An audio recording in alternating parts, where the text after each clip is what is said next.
Es un orgullo que se haya escogido a Colombia como uno de los 2 países representativos de América Latina para hablar en este evento y agradezco la presencia de todos ustedes hoy. Debo decir, en primer lugar, que en un momento de la historia como el que estamos viviendo, cuando al decir de Bauman, ese gran sociólogo recientemente desaparecido, el mundo se vuelve líquido, superficial, sin contenido, las certezas parecen escurrirse de nuestras manos y la palabra incertidumbre se convierte en un término favorito para hacer referencia al futuro del mundo. Esto es aún más cierto cuando se habla de la economía y de la política. No deja de ser llamativo que nos estemos lamentando continuamente de estar perdiendo referentes y patrones que permitan analizar y realizar predicciones con cierta tranquilidad.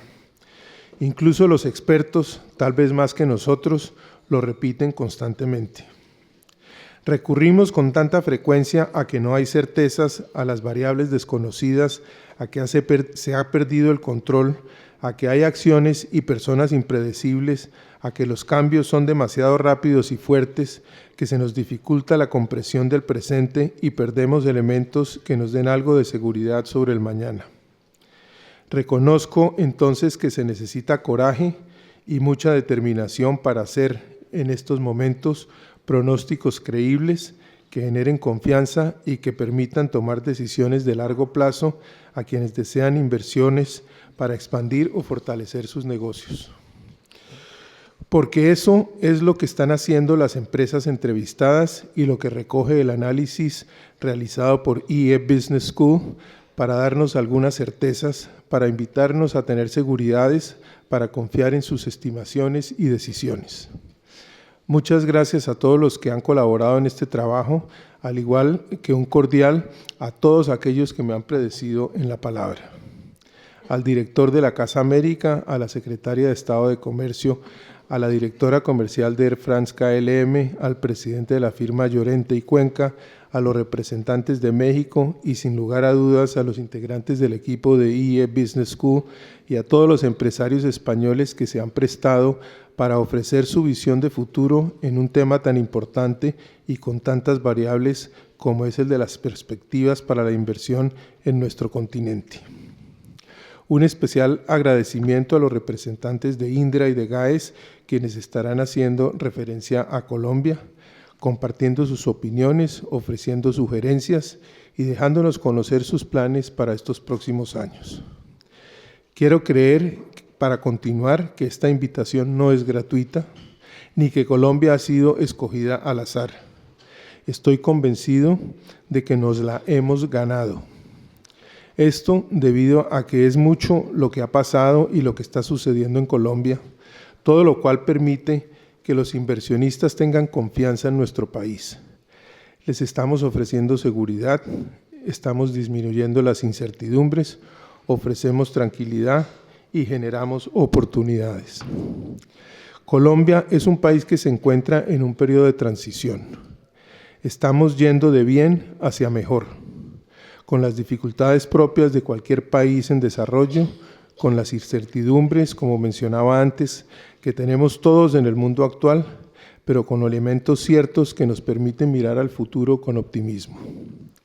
La firma de un acuerdo que da fin a un conflicto de más de 50 años fue ratificada por el Congreso de la República. El 29 de noviembre lo hizo la plenaria del Senado con una votación de 75 votos a favor y 0 en contra, mientras al siguiente día la Cámara de Representantes tuvo 130 votos a favor y 0 en contra. Hace unos pocos días se dieron inicio a las conversaciones formales entre el Gobierno de Colombia y el ELN. Esperamos que, al igual que sucedió con las FARC, el ELN entienda que el momento es ahora y el nuevo proceso llegue a un buen término. Por eso podemos decir con gran orgullo y seguridad que estamos dando un adiós definitivo a la última y más larga guerra de Colombia, y no solo de Colombia, sino de toda América. Se ha sentado un precedente ante la comunidad internacional que puede dar esperanza para otros conflictos armados en el planeta. Vamos a presenciar una Colombia que podrá poner en pleno desarrollo su enorme potencial, su capacidad humana, sus recursos naturales, no solo para forjar una sociedad más justa y más próspera, sino para contribuir más al desarrollo de nuestra América y demás países del mundo. Quiero enfatizar que no hemos esperado a que se firmara un acuerdo para avanzar en la solución de nuestros problemas y necesidades. Podemos decir con satisfacción que las tareas propias de un posconflicto empezaron ya varios años, con una gran cantidad y variedad de políticas, programas y proyectos dirigidos a mejorar la calidad de vida de todos los colombianos, a la amplia inclusión e integración social, económica y geográfica de todos los colombianos y del territorio nacional. Hemos tratado de ser muy responsables y seguiremos siéndolo. En estos últimos años hemos trabajado para desarrollar una economía y un modelo económico responsables. Hemos sido responsables con la sociedad, especialmente con los más pobres y vulnerables. También con las finanzas públicas, el dinero de todos, incorporado en el ordenamiento jurídico, principios de responsabilidad y de sostenibilidad fiscal y actuando en ello. Hemos buscado dar seguridad jurídica y estabilidad a los inversionistas locales y extranjeros. Estamos trabajando para ser cada día más responsables con el territorio, con el medio ambiente, pensando en las generaciones futuras, para lo cual se ha diseñado una estrategia de crecimiento verde.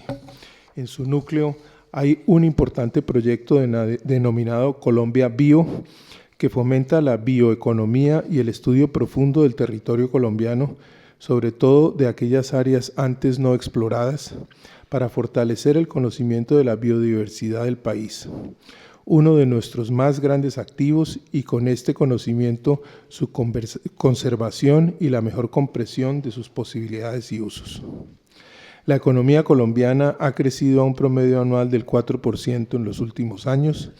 En el 2016 la cifra, aunque no tan alta, fue positiva a pesar de la coyuntura internacional y de que la economía de la región se contrae en su conjunto. Para este año, la proyección también son positivas. Hemos logrado inclinar la tendencia de la desigualdad hacia una sociedad más inclusiva, más equitativa, menos desigual, tanto en las áreas urbanas como en las rurales. La pobreza extrema se ha reducido a la mitad en estos últimos 6 años y millones de colombianos han pasado a ser de pobres a engrosar la clase media. Se han creado más de 4 millones de nuevos empleos y la salud tiene una cobertura universal. Se han hecho ingentes esfuerzos para elevar la inversión pública, que a su vez apalanca la inversión privada, llegando a superar el 30% de inversión frente al Producto Interno Bruto. Con el sector privado, dentro del cual se encuentran varias empresas españolas, estamos ejecutando el plan de infraestructuras más ambicioso de toda América Latina, con inversiones superiores a los 15.000 millones de dólares. En fin, con la firma del acuerdo de paz y el posconflicto, el panorama solo puede mejorar. La paz va a beneficiar sin duda y de manera prioritaria a las personas y territorios donde el conflicto ha sido más fuerte, teniendo también muy presente que la paz nos beneficia a todos. No voy a entrar en más detalles sobre el futuro económico de nuestro país, ni sobre las oportunidades que existen para las empresas españolas. Para eso tenemos aquí a Ricardo Ávila, director del diario Portafolio, tal vez el más importante diario económico de Colombia. Ricardo es economista de la Universidad Javeriana de Bogotá, tiene un máster en economía en la Universidad de Pittsburgh, en Pensilvania, Estados Unidos, y una especialización en desarrollo de América Latina. Fue consejero económico y secretario privado de la Presidencia de la República de Colombia, viceministro de Asuntos Económicos Internacionales de la Cancillería colombiana, consultor en el Banco Interamericano de Desarrollo y llevó la jefatura del gabinete del secretario general de la Organización de Estados Americanos. En el periodismo y antes de llegar a Portafolio, fue editor jefe de la revista Cambio y trabajó por más de 10 años para la revista Semana como editor de la sección Economía y Empresa. Fue ganador del Premio Simón Bolívar de Periodismo y es autor, entre otros, del libro América Latina y el efecto dominó, publicado en el 2010. Sus credenciales, como pueden verlo, no dejan duda de que estamos frente a un conocedor de la realidad colombiana y quién mejor que él para ofrecernos una buena perspectiva de lo que se viene para Colombia en los próximos años. Muchas gracias por su atención. Los dejo con Ricardo.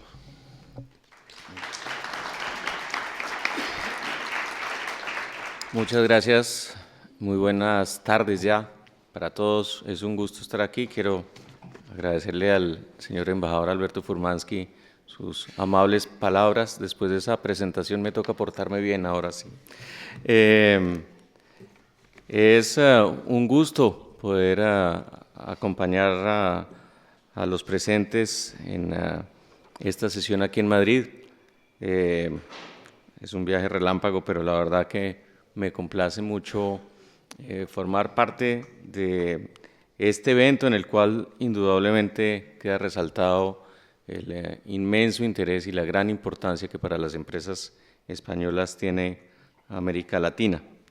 Y dentro de esos países, ustedes lo vieron en la presentación, Colombia aparece en los lugares más altos de las clasificaciones, pero la idea de este panel es que sean los protagonistas y representantes de algunas de esas compañías los que hablen de su experiencia en Colombia.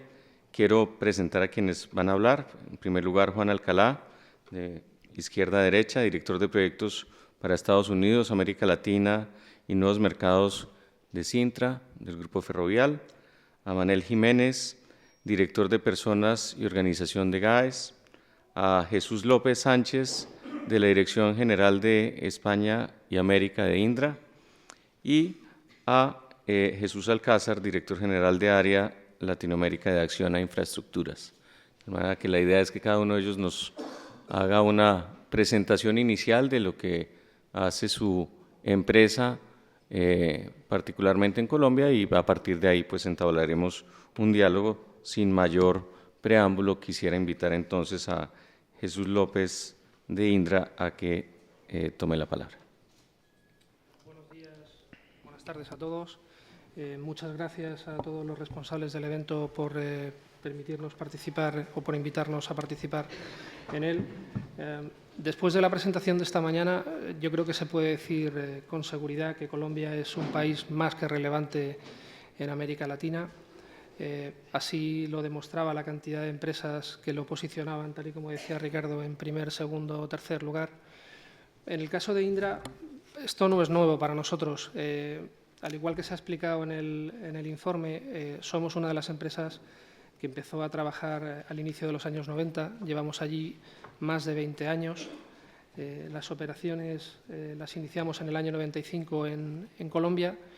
Y nuestro enfoque o nuestro objetivo siempre ha sido el de ser el aliado estratégico para desarrollar la tecnología en el país. Hemos trabajado durante todos estos años con distintos gobiernos nacionales, con gobiernos locales. En la actualidad tenemos más de 60 empresas como clientes y siempre hemos intentado, como empresa de tecnología y consultoría, siempre hemos intentado ser el socio tecnológico de nuestros clientes y del país.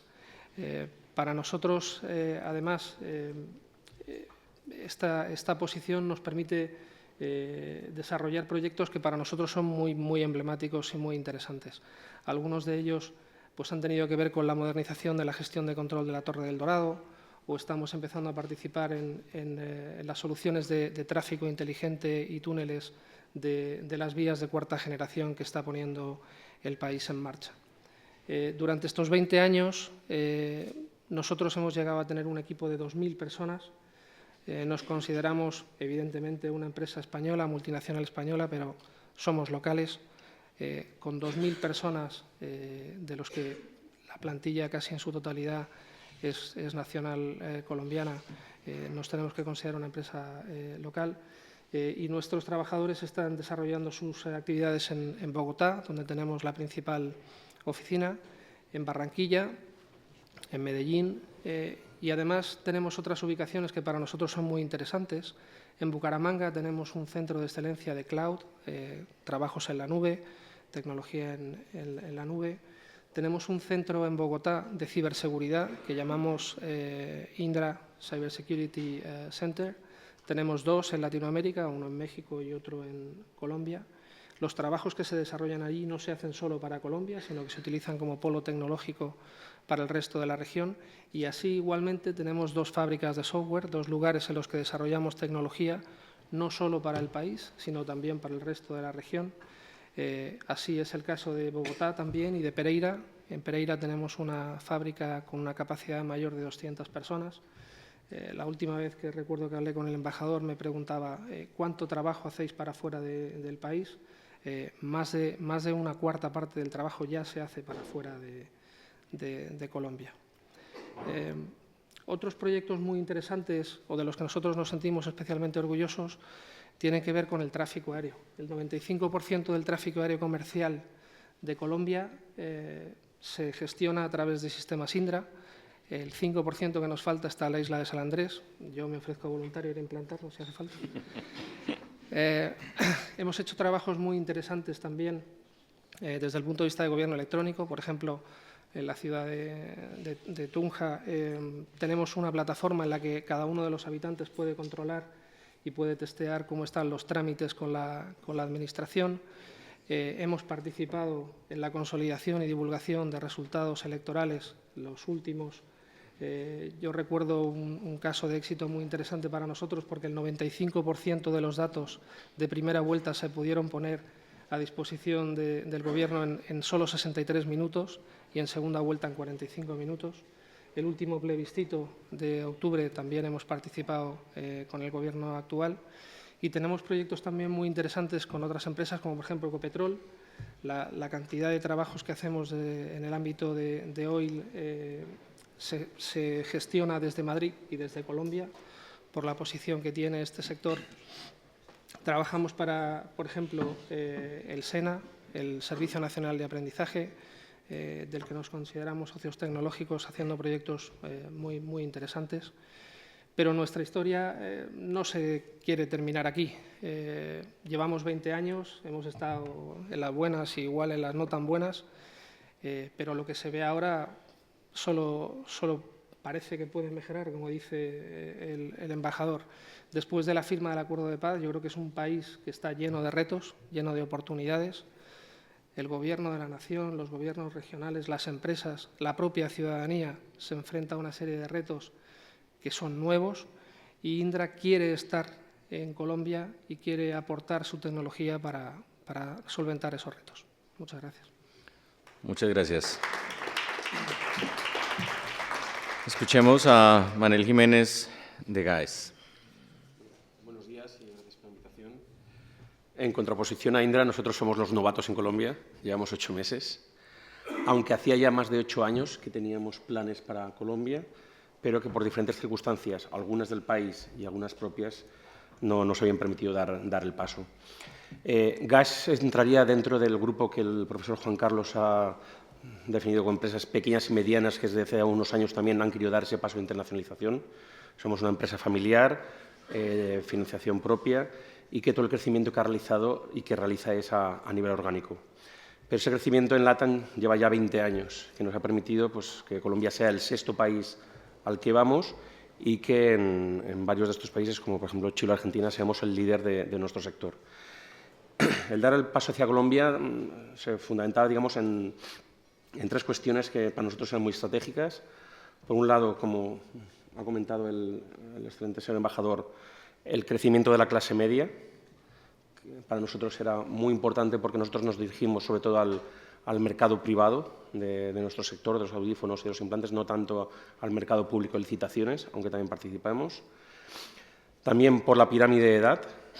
La pirámide de edad de Colombia es casi una pirámide perfecta, por decirlo así, en su forma, con lo cual, digamos, GAES ve que va a tener un recorrido muy largo de muchos años en el país, que actualmente puede ser un proyecto pequeño, pero que tiene muchos años para crecer, porque según se desarrolle esa clase media y media alta y según vaya avanzando esa pirámide de edad, son factores muy críticos a favor de GAES. Y por último, uno específico en nuestro sector también, que era el talento en nuestro sector en Colombia. Realmente Colombia, dentro del mercado latinoamericano, incluso me atrevería a decir a nivel mundial, en lo que es la especialización en temas de fonoaudiología, tienen algunos de los centros universitarios más reconocidos a nivel americano, y para nosotros, digamos, era una facilidad el poder, digamos, dirigirnos a ese talento y poder, digamos, fusionar el conocimiento técnico de este talento con la manera de trabajar, los procesos y la manera de atender al cliente de GAES. Entonces, de hecho, ya teníamos incluso personas colombianas trabajando en otros países en GAES en LATAM. La suma de estos tres factores realmente nos posicionaba a que realmente la oportunidad de Colombia era muy importante. Nuestro plan en Colombia a 3 años es limitado en tamaño, pero que es un poco crear la estructura base que nos permitirá un crecimiento más acelerado en el futuro. Estamos hablando de abrir unos 15 centros en las 4 principales ciudades, Bogotá, Cali, Barranquilla y Medellín.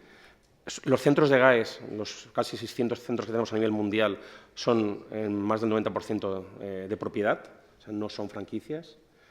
En Colombia lo que sí que vamos a hacer es, para intentar, digamos, alcanzar toda la geografía del país, dado que realmente es un país de una geografía muy importante y muy amplia, sí que vamos a optar por una estrategia de franquicias fuera, digamos, de las principales ciudades y capitales del país.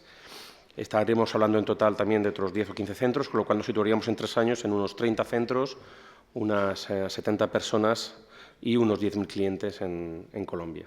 Y bueno, esta es un poquito la introducción inicial que puedo hacer de nuestra situación en Colombia.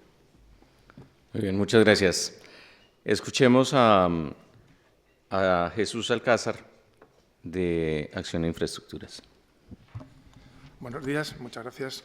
Lo primero, agradecer a la Casa de América su hospitalidad y felicitar al Instituto de Empresa una vez más por esta 10ª mejora del informe, que yo también tengo que decir que nos sentimos bastante identificados con muchísimas de las cosas que Juan Carlos nos exponía al principio.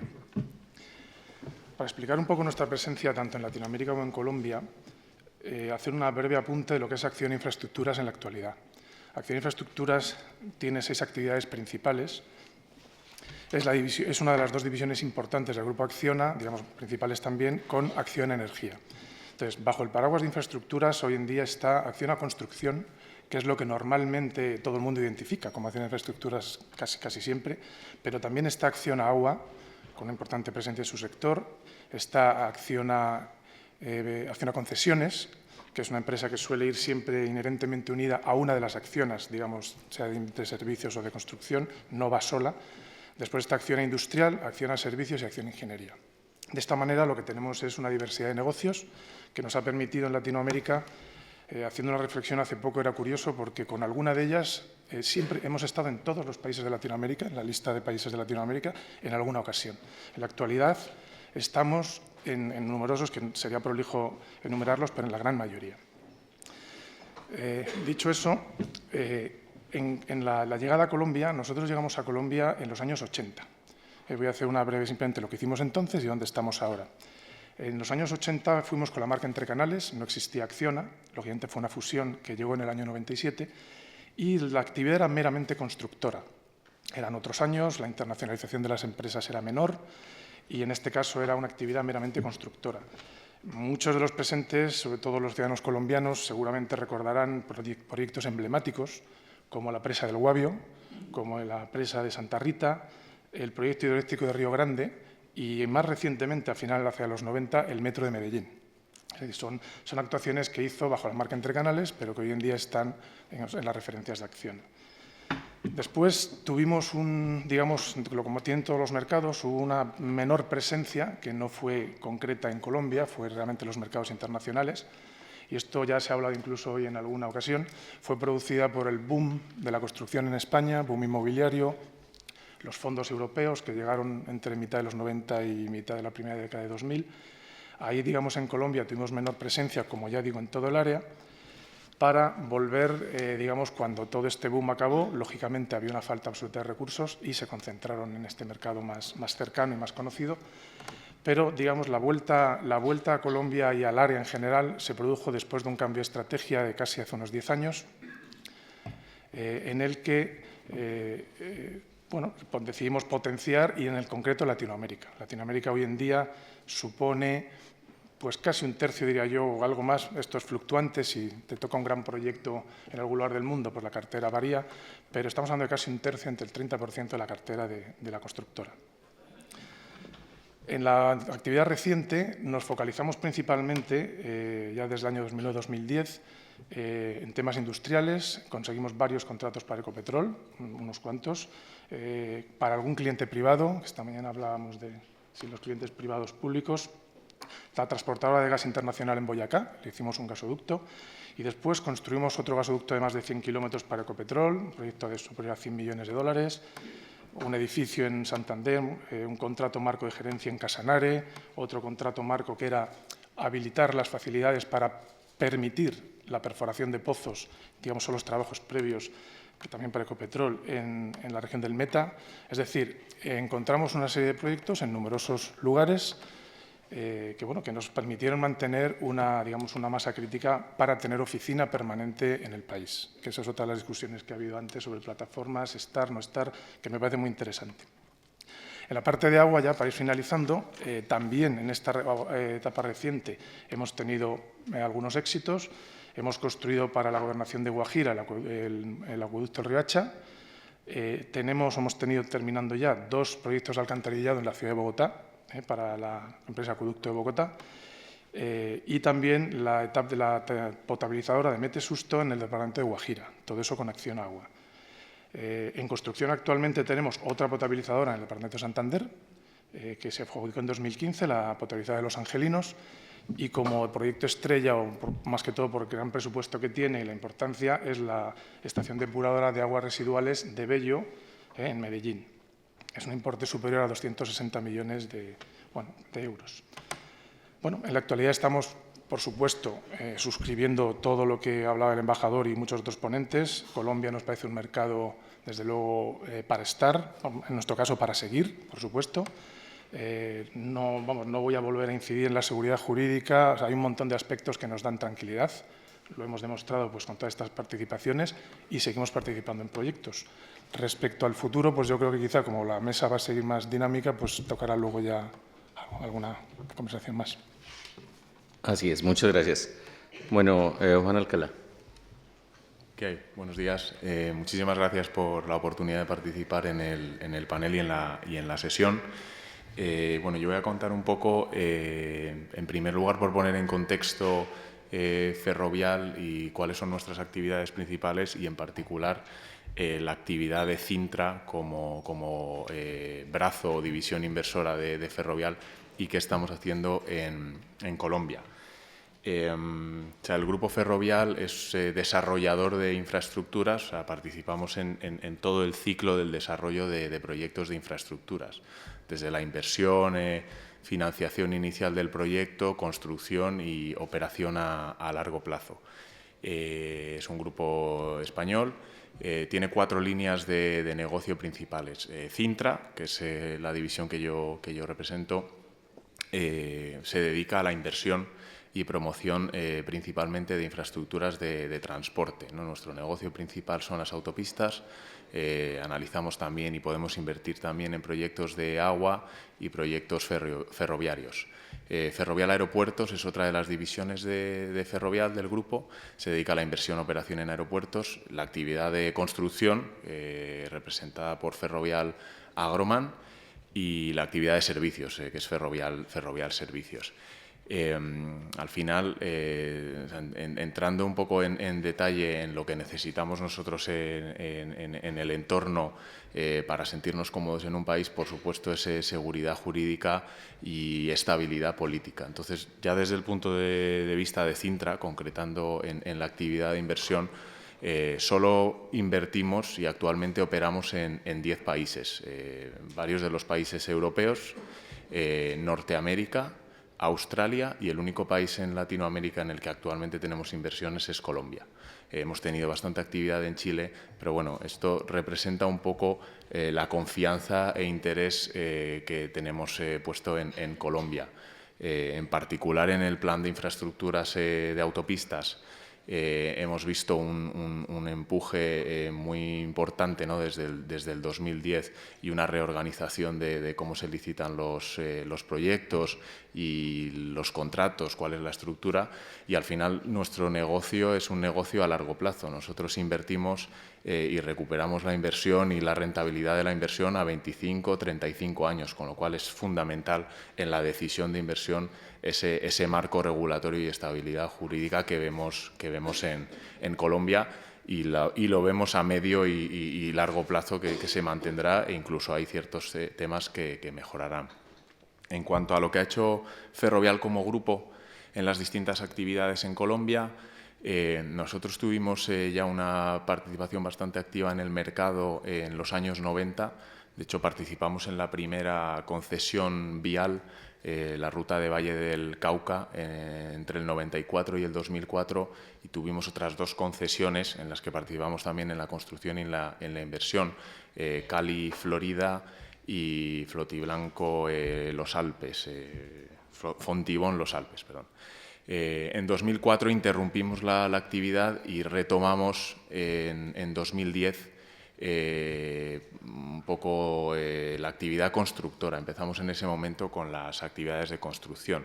Ferrovial Agroman ha participado en varios proyectos desde entonces, algunos por mencionar el acceso a la central hidroeléctrica de Ituango, y en Medellín Carrera 80, ¿no?, con un socio local, Colpatria.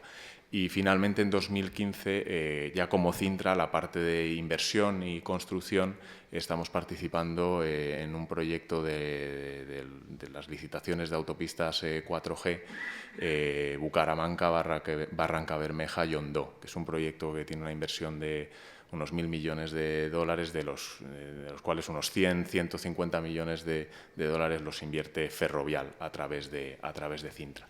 Entonces, bueno, esto demuestra el interés que tenemos en el país.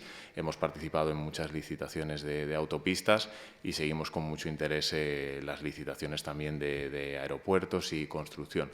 Hay otra área importante para el grupo en Colombia, y es la oportunidad también de desarrollar proyectos de responsabilidad social, que es un área muy importante para el grupo. Este tipo de proyectos están centrados sobre todo en buscar oportunidades de impacto social y mejora de la calidad de vida de las comunidades.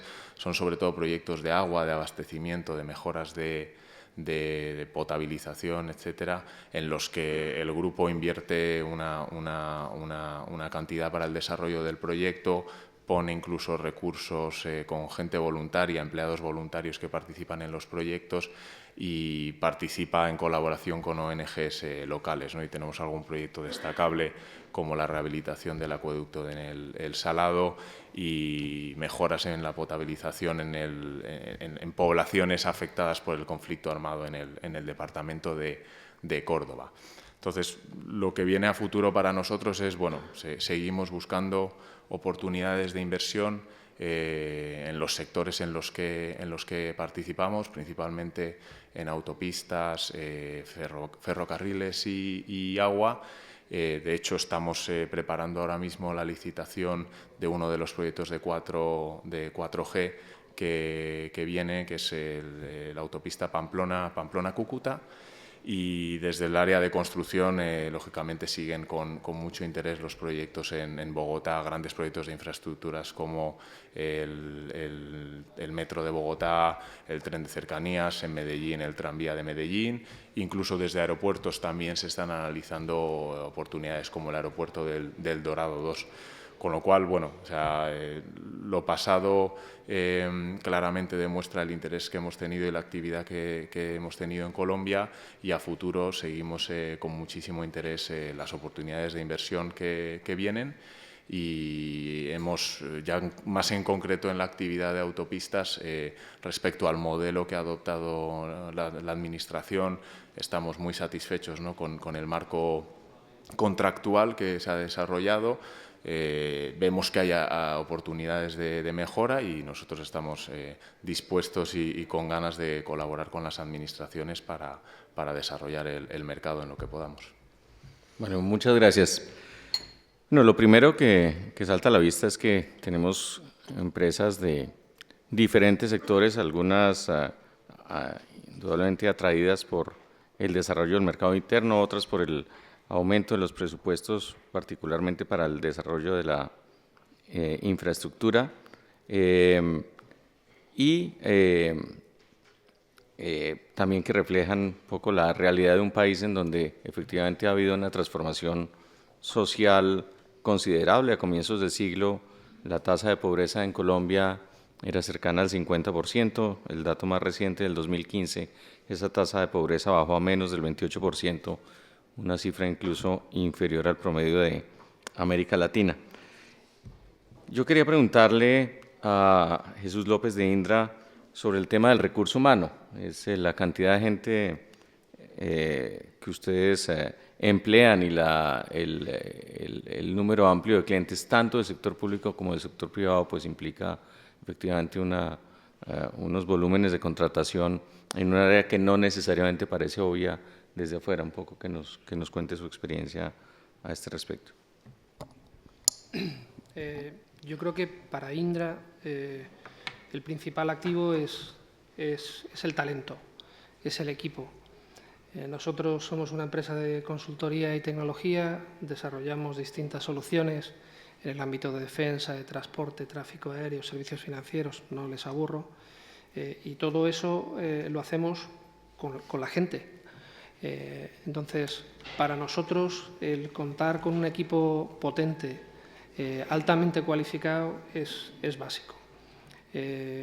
Cuando han presentado esta mañana el informe, a mí me llamaba la atención, por la casuística de nuestra compañía, me llamaba la atención que solo el 8% de los encuestados dijeran que la capacitación o el conocimiento local fuera una ventaja. Para nosotros, claramente, si tuviera que ponderar, ese 8% estaría muchísimo más alto. Por ejemplo, les he contado el tema de la fábrica de Pereira. Para nosotros, el contar con acuerdos con universidades, en Pereira, en Bogotá, tenemos más de 12 acuerdos con universidades, para nosotros es básico. El poder captar jóvenes profesionales, chavales, chicos y chicas que están a punto de terminar la universidad o que acaban de terminar y que se incorporan a Indra dentro de un programa que en Latinoamérica hemos llamado Smart Start, en el que en el último año se han incorporado más de 400 jóvenes profesionales, de los cuales más de 115, 120 han sido en Colombia, o sea, casi un tercio. Para nosotros es básico. Hay un tema que también creo que es muy importante desde el punto de vista del talento, y es no solo se trata de captarlo, de captar a la gente formada y con conocimiento, sino también de formarlo, porque si nosotros lanzamos un proyecto, por ejemplo, lo que nosotros llamaríamos en España billete combinado, tarjeta única para viajar en el metro, en el metrocable, en el tranvía de Ayacucho para Medellín. Seguro que mandamos a algún experto de España para iniciar el proyecto, pero para lanzar el proyecto. Luego ese proyecto lo hace gente colombiana que adquiere ese conocimiento y que lo puede replicar dentro del país. Entonces, para nosotros es muy importante contar ese talento, y también pensamos que cumplimos responsablemente con el país con formar al equipo para que se quede allí.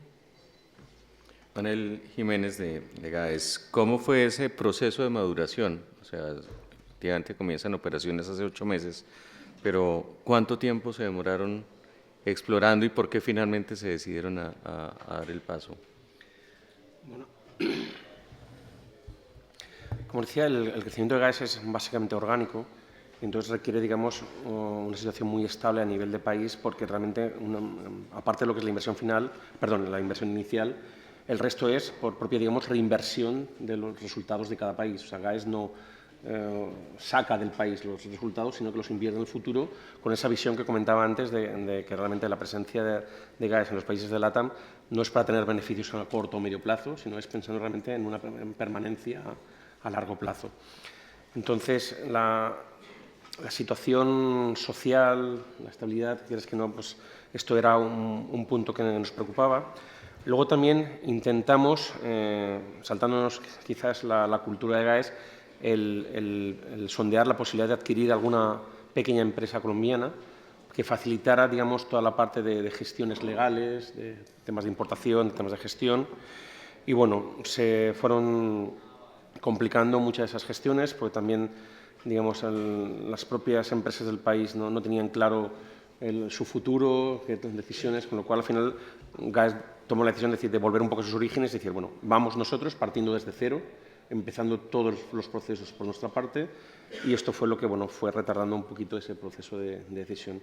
Pero bueno, teníamos muy claro que para nosotros era un objetivo prioritario, Colombia, como también lo es México, realmente por el futuro que tienen como país a nivel demográfico, y que realmente eran los dos grandes mercados que para nosotros, que nosotros nos dirigimos al cliente mayor. Nuestro cliente tiene una edad media cercana a 70 años, que nos hagamos una idea de posicionarnos, que eran apuestas de largo plazo y que por lo tanto para nosotros no era importante correr y pagar cualquier precio por una empresa o estar siempre buscando una empresa, sino que como teníamos mucho tiempo para crecer y para desarrollar ese proyecto, valía la pena hacerlo bien desde el inicio, con nuestros principios y con nuestra cultura.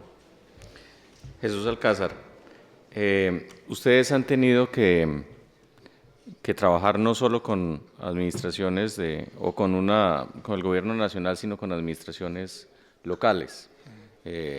Quien conozca Colombia sabe que las realidades regionales son dispares y que adicionalmente el nivel de interlocución, dependiendo de la zona del país donde uno opere, pues es distinta. Cuéntenos un poco cómo ha sido ese proceso y qué lecciones han aprendido un poco en esa curva de aprendizaje.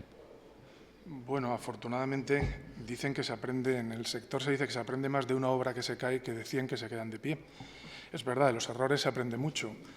Bueno, la verdad es que en Colombia, por lo menos no tengo yo un recuerdo, digamos, muy grande de algún grave problema con alguna administración local, pero sí es cierto que las relaciones que hay a nivel departamental, hombre, evidentemente son muy diferentes, aparte ya de por los temas, digamos, de la propia política o de los problemas incluso de relaciones personales, principalmente también muchas veces por el origen de los fondos. Es decir, nosotros siempre tenemos una especie de división mental entre cliente, digamos, federal o nacional, cliente autonómico, como diríamos en España, o cliente municipal. Creo que cualquiera enseguida la coge. Y realmente, pues, estos clientes sí nos requiere un poquito un seguimiento mayor, estar más encima. Es verdad, hemos tenido algunos problemas en cuanto a cobros, que es un poco siempre uno de los principales problemas que vamos teniendo. Pero bueno, al final, como dices, hay que seleccionar, es decir, también no solo eso, sino influyen otras particularidades a veces de la propia realidad política y social del país. Hoy en día mejora muchísimo, nosotros hemos estado muchos años y hay que hacer una selección a veces de dónde quieres estar y dónde crees que no eres capaz de adaptarte a las circunstancias del lugar. Sí que ha habido algunos lugares donde hemos decidido pues que no estábamos preparados para estar allí y que tenían que ser a lo mejor o empresas incluso solo colombianas las que tenían que trabajar. Juan Alcalá, Ferrovial de alguna manera tuvo, cuando uno mira la historia, dos etapas claramente diferenciadas en Colombia. ¿Por qué no nos cuenta un poco el contraste entre la primera y la segunda etapa? Bueno, o sea, como decía antes, ¿no? Tuvimos una actividad inicial entre el 94 y el 2004. La realidad es que se interrumpió, sobre todo por temas de seguridad y un poco las consecuencias del conflicto, y eso fue un poco lo que hizo que nos retiráramos del país, con lo cual la conclusión de esa etapa, pues bueno, estuvo un poco marcada, sobre todo al final, por esos problemas que vamos, creo que afectaron a muchas de las empresas que estaban operando ya en ese momento por allí. Sin embargo, 2010, cuando hemos reiniciado la actividad, pues hemos visto mucha mejora en este aspecto, y sobre todo en estos últimos años pensamos que el acuerdo de paz va a mejorar muchas zonas y zonas en las que desarrollar proyectos, bueno, pues podrían plantearnos problemas, nos habrían planteado problemas hace unos años, pues ahora mismo nos sentimos más cómodos, ¿no? para acometer proyectos allí y para invertir a largo plazo. Con lo cual, claramente en ese aspecto, en el aspecto de la seguridad, hemos visto mucha mejora. En el aspecto institucional y de administración de contratos, también hemos visto un esfuerzo por reorganizar y adaptar a estándares internacionales en concreto en nuestro sector, en los contratos de concesión locales, con medidas de mitigación y protección a riesgos que, un poco por las particularidades de Colombia, pues pueden ser problemáticos de tomar en Colombia, como por ejemplo expropiaciones, aprobaciones medioambientales y demás. O sea, pensamos que aún hay, y trabajamos con la Administración para mejorar donde hay oportunidad de mejora, pero lo que tenemos ahora mismo delante de nosotros nos parece que es un marco contractual equilibrado, con lo cual también hemos visto mucha mejora en ese aspecto. Hablemos un poco, para tratar el tema con franqueza, de las dificultades. Obviamente, creo que los 4 casos que tenemos aquí pues representan historias de éxito, o por lo menos uno de éxito en potencia, pero también indudablemente pues que hay tropiezos en diferentes instancias.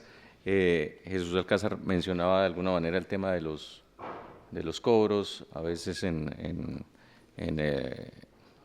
con clientes regionales o municipales, pero poco también yo creo que a la audiencia le sería muy útil para tener una visión equilibrada. ¿Cuáles son los desafíos, otros desafíos que encuentra uno? No sé quién quiera referirse al tema para compartir experiencias. Si queréis, empiezo yo, que somos los pequeñitos, pero que ya hemos tenido algunas situaciones que nos han permitido el darnos cuenta que a veces requiere realmente buscar la ayuda adecuada, ¿no? Y en nuestro caso buscamos tarde esa ayuda, que fue el caso de Inves Bogotá, que realmente nos ha dado un servicio súper positivo y que nos ha ayudado a acelerar plazos, licencias y cuestiones que nosotros teníamos un poquito estancadas, ¿no? Quizás no hicimos el estudio lo suficientemente a fondo a nivel de temas legislativos. También es cierto que en Colombia algunos temas sanitarios, médicos, dependen también de la autoridad local, municipal, con lo cual eso a veces conlleva que tienes que contactar con diferentes interlocutores para conseguir llevar adelante un proyecto de un centro médico, como es en nuestro caso. Y el ver claramente que el propio país tiene instituciones, como es en este caso de Inves Bogotá, que te pueden ayudar realmente a facilitar esos pasos, ¿no? Eso es algo que en los primeros meses hemos aprendido, digamos, en nuestra propia carne, pero que realmente, bueno, pues son situaciones que también en cualquier otro país te puedes encontrar. Y también porque tienen una parte positiva que está relacionada con lo que comentaba Juan, de que realmente es un país que hemos visto que está muy desarrollado a nivel jurídico. Realmente hay a nivel de legislación, y en nuestro caso a nivel de legislación sanitaria, está equiparable a cualquier país europeo, con lo cual requiere, digamos, una preparación muy a fondo para poder cumplir todos esos requisitos y que requiere también una ayuda, en este caso local, a la hora de poder interpretar y aplicar bien esos requisitos. No sé si os puede servir. Sí, muy útil. Me parece que es clave el mensaje de que hay instancias que dan un proceso o que dan un acompañamiento efectivamente para que esa curva de aprendizaje se recorra más rápido. Bueno, para responder por lo menos a la pregunta, como dice, para hablar también de los problemas, de todos los proyectos que mencioné antes, nosotros, bueno, sí sufrimos, digamos, nuestras propias carnes, problemas derivados de la regulación, digamos, sindical.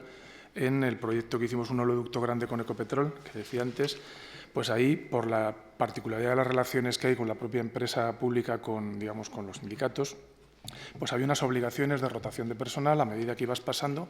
Esto era un oleoducto de 100 y pico kilómetros que cruzaba, pues digamos, varios municipios, de tal manera que por ley, por pliego, y nosotros lo asumimos, había que contratar a personas de ese municipio. Entonces, bueno, eso realmente pues sí que trajo problemas porque es muy difícil esa gestión, muy difícil. Se daba bueno, claro, coincidía la anécdota de que a veces te boicoteaban el continuar porque si te ibas del municipio se les acababa el trabajo. Pero bueno, eso es entendible y es lógico. Entonces, bueno, ahí es donde está un poco pues esto que decías, de saber dónde recurrir. En nuestro caso, además, estábamos prácticamente dotados de la totalidad de personal colombiano. Nosotros en la oficina permanente, no se lo había dicho, pero todas las personas que tenemos allí son colombianas. Y a veces nunca sabes los problemas que te puede evitar, porque lo que un expatriado con algo de desconocimiento a lo mejor no valora como un problema al principio, igual cuando lo quieres atacar ya te ha crecido. Y es una cosa que nunca lo sabremos, pero creo que eso nos ha ayudado bastante. Y en este caso pues fue duro y acabó que el propio cliente tuvo que renunciar a terminarlo porque además, bueno, también vino los temas del petróleo, vino muchas cosas, pero realmente esto lo que impidió fue terminarlo a tiempo. A lo mejor si hubiera terminado no hubiera habido un cambio de política, pero luego, y fue complicado de manejar realmente. El tema de comunidades, ¿cómo se llama ya? Y la socialización. Así es, y la socialización del proyecto, así es. Mencionó el embajador en sus palabras pues, la inmensa oportunidad que se le abre a Colombia con la suscripción primero del acuerdo de paz con las FARC y el comienzo de negociaciones con el ELN. Eso no necesariamente desde el punto de vista de operación en campo influye tanto sobre quienes están, sobre todo en las ciudades. Colombia es un país en donde el 80% de la población vive en áreas urbanas, sino quienes están en áreas o operan en áreas más remotas, pero desde el punto de vista general de todas maneras abre unos temas muy interesantes. Un ejemplo típico es el caso del turismo, en donde pues creo que propios y extraños reconocen que las bellezas naturales de Colombia compiten de tú a tú con las de otros países de América Latina, con la diferencia de que nuestro tráfico turístico es muchísimo menor, pues como en comparación con el tamaño de nuestro territorio y de nuestra población, que el de otras naciones. Cuéntenos un poco cómo ven este tema de Colombia a la luz de las oportunidades que puede traer el fin de la confrontación interna más larga de América Latina y lo que puede venir hacia adelante. No sé si alguien quiera. Les estás pidiendo que se metan en política. No, ni siquiera que lo apoyen. No, es simplemente desde el punto de vista de negocios, pero que los riesgos de alguna manera implícitos para la operación pues son menores. O sea, bueno, lo mencionaba antes, ¿no? Al final, uno de los primeros o primeras partes del análisis hace pocos años, incluso en las licitaciones recientes de autopistas, en nuestro grupo es poco análisis de seguridad, situación del entorno y demás, y eso ahora mismo pues ha mejorado mucho, o esperemos que mejore mucho a raíz del acuerdo de paz. De nuevo, al final nosotros ya no es la seguridad o la perspectiva de seguridad durante un plazo de obra de 3-4 años. Nosotros es que luego nos quedamos operando la autopista, haciendo tareas de mantenimiento, con relación con las comunidades y con pequeños ayuntamientos y pequeños asentamientos durante 25 años, ¿no? Con 25, 30 o a largo plazo. Entonces, esto sí que nos da una perspectiva positiva de que ahora mismo seguimos analizando el riesgo, porque no es solo el riesgo de inseguridad derivado del conflicto, hay también delincuencia general como en todos los mercados, pero lógicamente mejora las perspectivas, ¿no? que damos al analizar el entorno. Una pregunta para el embajador antes de ofrecerle la palabra al público. ¿Ha notado usted una mayor llegada de interés por parte de empresas españolas a raíz del proceso de paz? Además que se contrasta un poco también con las oportunidades dentro de España y de la propia Unión Europea como consecuencia pues, de la recuperación económica. ¿O cómo calificaría usted las señales que reciben? Pues hay algunas señales que son numéricas y que se pueden cuantificar. Por ejemplo, el número digamos, entre lo que es la conexión entre Colombia y España. Nosotros estamos con una conectividad casi cercana a 70 vuelos a la semana entre 3 ciudades colombianas y 2 españolas. Y esto se ha incrementado, por ejemplo, el tráfico se incrementó del año pasado el 15 sobre el 16 hubo un incremento del 38% de viajeros. Es cierto que no todos vienen de Colombia porque Colombia sirve como un hub para recoger pasajeros de otros países, pero definitivamente si España tuvo un aumento del 9-10% en el turismo durante el año 2016, de Colombia para acá el tráfico se incrementó en el 38%. Entonces, definitivamente eso es numérico y cuantificable. También hemos visto el interés que despierta cuando hacemos eventos en España para presentar proyectos específicos, ya sea en infraestructuras, que es donde tal vez más hemos acudido a la industria o a las empresas españolas. Hemos visto muchísimo apetito por este tipo de obras. No más la muestra que está sobre esta mesa lo demuestra, pero realmente hemos visto enormes participaciones. Tuvimos al vicepresidente de Colombia hablando sobre infraestructuras, precisamente en el IE, hace unos meses, y realmente hubo un lleno completo. También trajimos a la ANI, que es la Agencia Nacional de Infraestructuras, que es quien contrata, y el salón se nos quedó corto. En fin, vemos reacciones que son cuantificables y positivas hacia la respuesta que usted me está preguntando. Bueno, muy bien. Quiero ofrecer el micrófono para preguntas que ustedes tengan a los panelistas.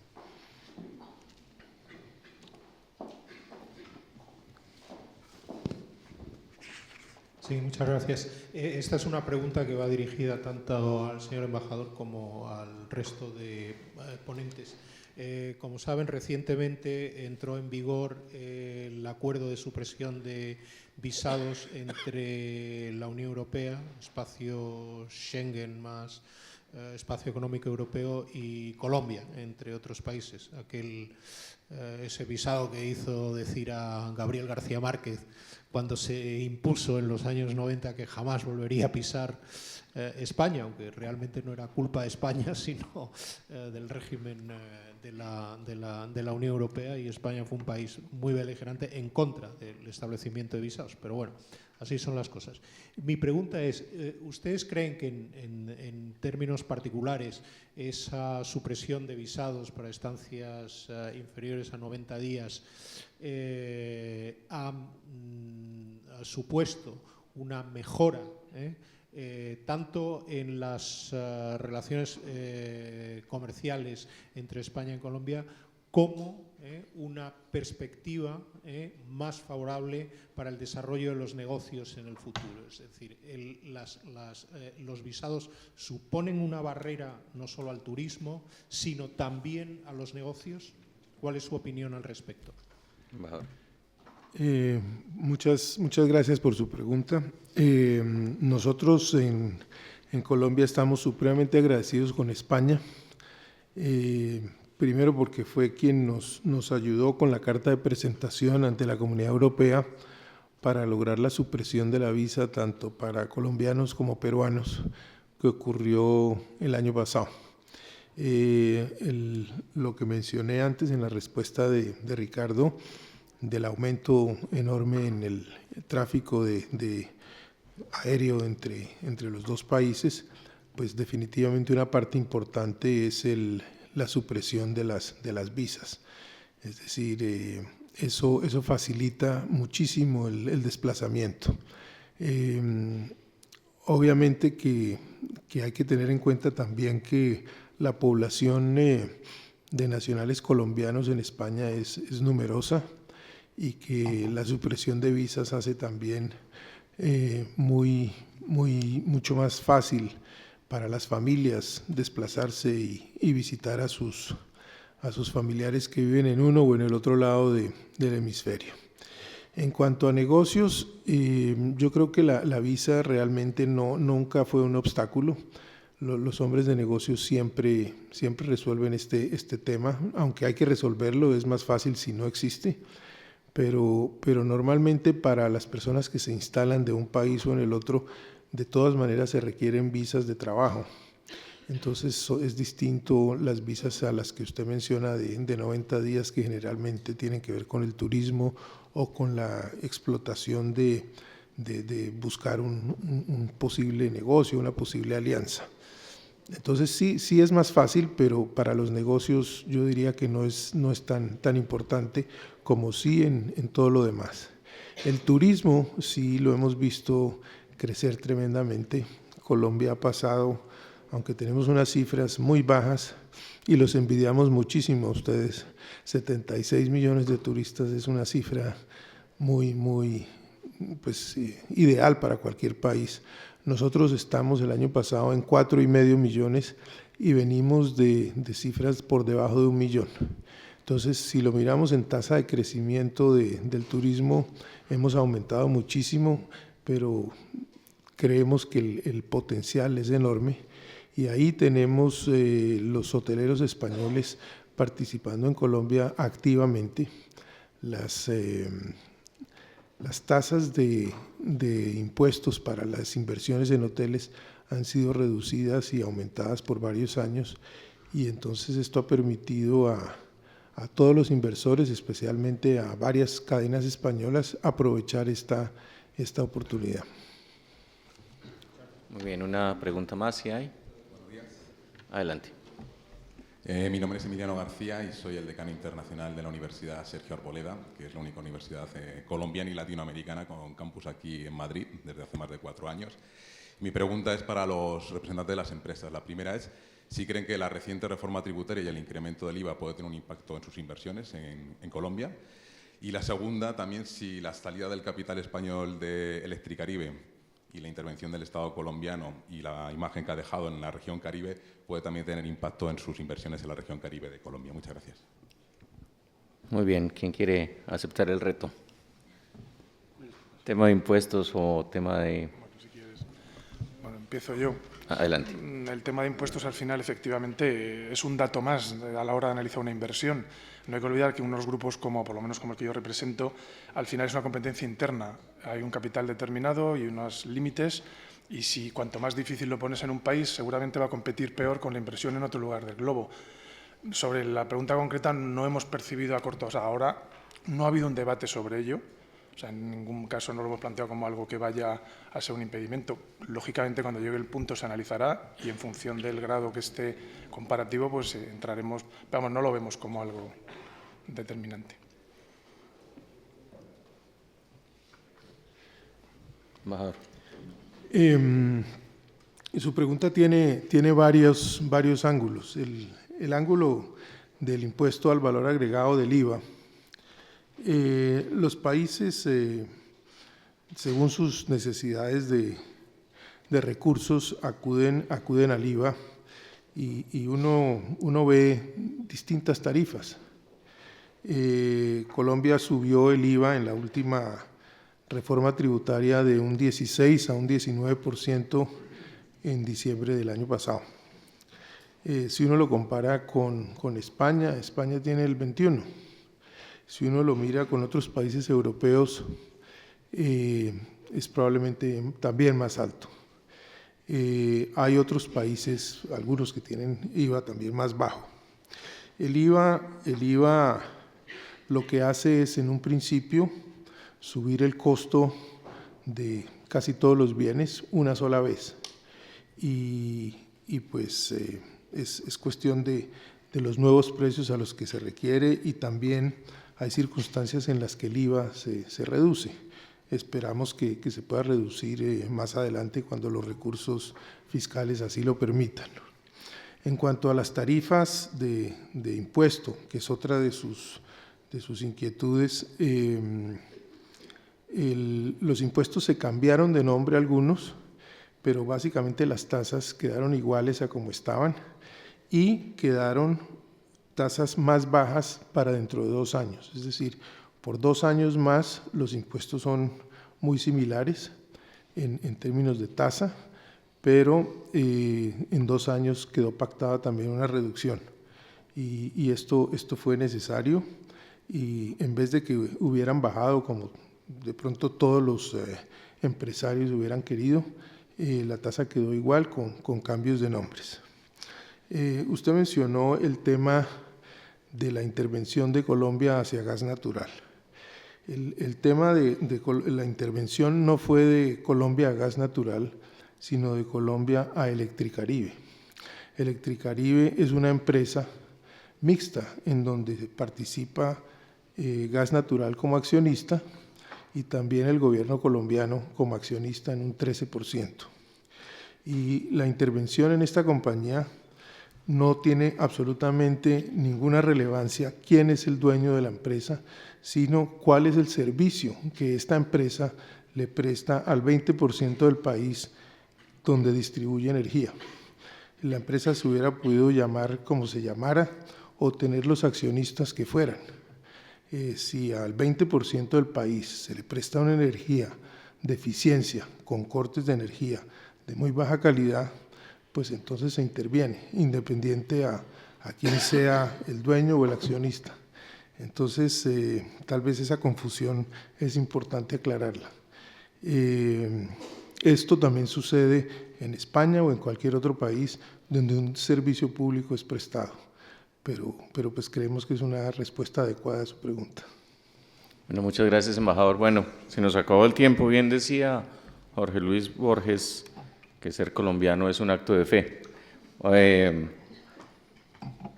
Para las empresas españolas que operan en Colombia, estar en el país es un acto de fe que no solo mueve montañas, sino que también se ha visto recompensada con negocios, ojalá crecientes. Creo que el flujo de inversiones españolas hacia Colombia, que sigue en aumento, que como lo muestra el trabajo que vimos hoy, el país sigue siendo atractivo y despertando interés, pues es una prueba de que las cosas y los lazos y los vínculos entre el sector privado e incluso las inversiones colombianas en España pues van a seguir siendo cada vez más grandes. Sobra decir que estas son relaciones, como bien se dijo aquí, de largo plazo, y en la medida en que así suceda, creo que se podrá llegar al tan conocido gana-gana, que permitirá que tanto España como Colombia crezcan más, que sus economías sean más grandes y que por supuesto se siga germinando la semilla de las oportunidades de negocios. Solo me queda agradecerle a los panelistas y por supuesto al señor embajador de Colombia, a ustedes por su atención. Muchas gracias y buenas tardes.